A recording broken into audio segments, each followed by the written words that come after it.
السلام علیکم پیارے بچوں، ایک دفعہ کا ذکر ہے کہ ایک موٹا تازہ اور انتہائی پھرتیلا ڈاگ ایک دفعہ جنگل میں جا نکلا۔ اس کی ملاقات ایک بھیڑیے سے ہوئی۔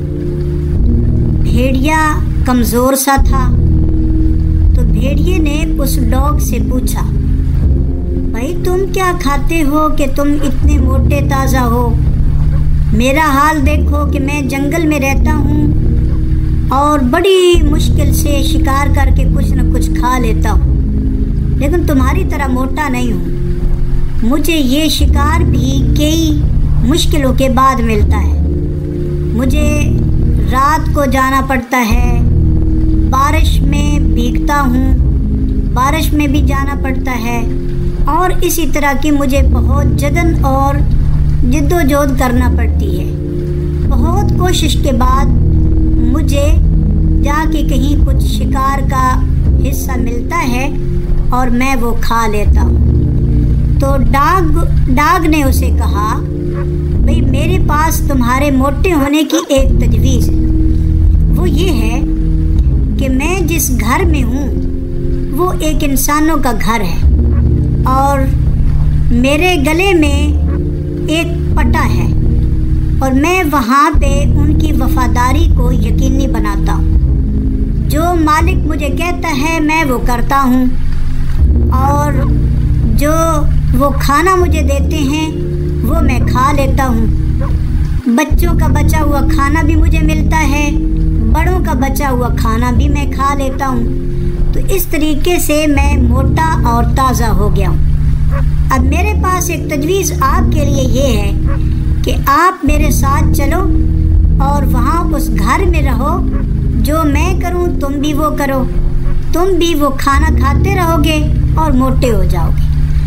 دونوں اکٹھے مل کر چل پڑے، اور ولف جو ہے بھیڑیا، اس کا بھی دل چاہا کہ میں بھی اسی کے ساتھ رہوں اور اسی کی طرح موٹا ہو جاؤں۔ راستے میں اچانک بھیڑیے کی نظر ڈاگ کی گردن پر پڑی، اور ایک نشان بھی بنا ہوا تھا اور اس کے گلے میں پٹا بھی تھا۔ پھر اسے اچانک خیال آیا کہ اس پٹے کی وجہ تو میں پوچھوں۔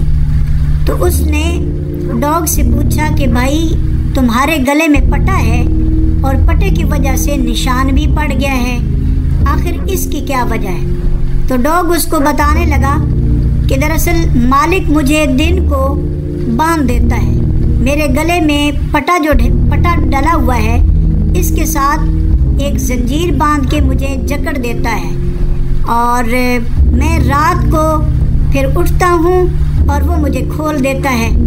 یوں دن کے وقت میں سوتا رہتا ہوں اور رات کو جاگتا ہوں اور اس مالک کے گھر کی حفاظت کرتا ہوں، اور اس طریقے سے میں اس کی حفاظت کرتا ہوں، وفاداری کا ثبوت دیتا ہوں، اور مجھے کھانے پینے کے لیے بھی ملتا رہتا ہے۔ ولف یہ سن کے اچانک رک گیا اور اسے کہنے لگا، بھائی یہ تمہاری وفاداری تمہارے پاس رہی، میں تو اپنے گلے میں پٹا نہیں ڈلواؤں گا اور نہ ہی اپنی آزادی کو سلب ہونے دوں گا۔